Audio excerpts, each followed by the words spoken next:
Güzellik uykusunda. Zeyna. Zeyna. Uyku mu geldi? Uyku mu geldi?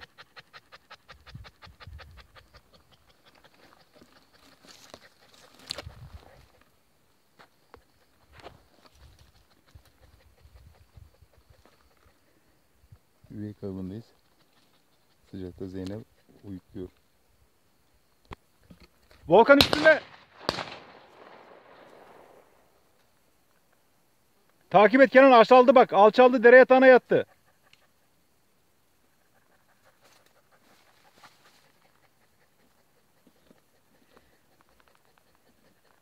Kamerayı açmaya uğraşmasam ben atardım ona.